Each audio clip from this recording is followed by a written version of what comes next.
लेकिन जब भी मार्केट साइडवेज मोमेंटम करता है उस वक्त इंडिकेटर आपको गलत बाय और सेल सिग्नल देकर आपका लॉस करवाते हैं।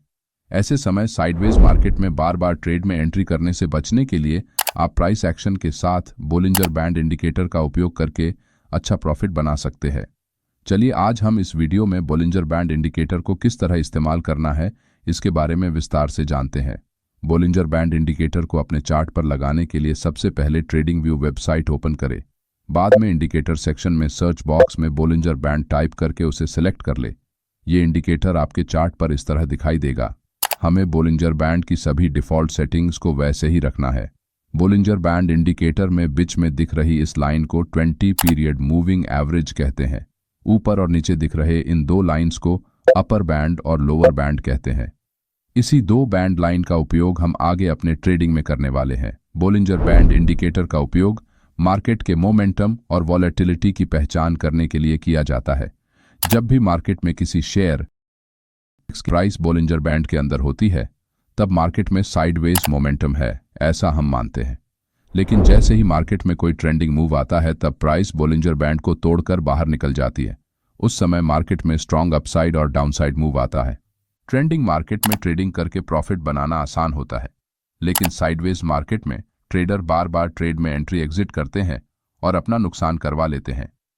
उससे बचने के लिए हम बोलिंजर बैंड का दो मेथड से इस्तेमाल करेंगे। Method 1.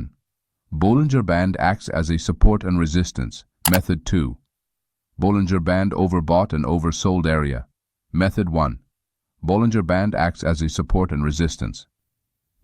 मार्केट में साइडवेज ट्रेंड होता है उस समय हम बोलिंजर बैंड को पॉसिबल सपोर्ट और रेजिस्टेंस एरिया पहचान करने के लिए इस्तेमाल करते हैं।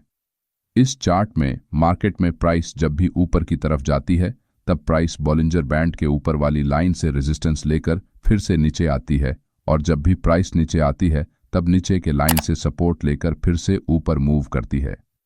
इस वक्त बोलिंजर बैंड लाइंस मार्केट में सपोर्ट और रेजिस्टेंस का काम करती है। इस सेटअप को और अधिक एक्यूरेट बनाने के लिए हम प्राइस एक्शन में बन रहे की लेवल्स का उपयोग करेंगे, क्योंकि सिर्फ इंडिकेटर के भरोसे हम ट्रेड में एंट्री नहीं लेंगे। यहाँ इस चार्ट में प्राइस बोलिंजर बैंड के अंदर ट्रेड कर रही है, इसका मतलब मार्केट में अभी साइडवेज मोमेंटम है। इसके साथ साथ प्राइस बार बार इस सपोर्ट लाइन को टच कर कर ऊपर की तरफ निकल रही है और फिर से वापस नीचे आ रही है। ऐसे वक्त हम बोलिंजर बैंड और प्राइस एक्शन में बन रहे सपोर्ट और रेजिस्टेंस को साथ मिलाकर अच्छी ट्रेड अपॉर्चुनिटी ढूंढ सकते हैं। यहाँ इस चार्ट में प्राइस एक ही रेंज में ट्रेड करते वक्त बार बार नीचे इस लाइन में सपोर्ट बना रही है और ऊपर जाते समय इस लाइन से रेजिस्टेंस फेस करते हुए वापस नीचे आ रही है। उसी वक्त प्राइस बोलिंजर बैंड के दोनों लाइंस का सपोर्ट और रेजिस्टेंस के रूप में इस्तेमाल करते हुए दिखाई देगी। इसका मतलब भविष्य में जब भी प्राइस इस लेवल पर आएगी उस वक्त प्राइस फिर से इन लाइंस को सपोर्ट और रेजिस्टेंस के रूप में टकराकर वापस मुड़ सकती है।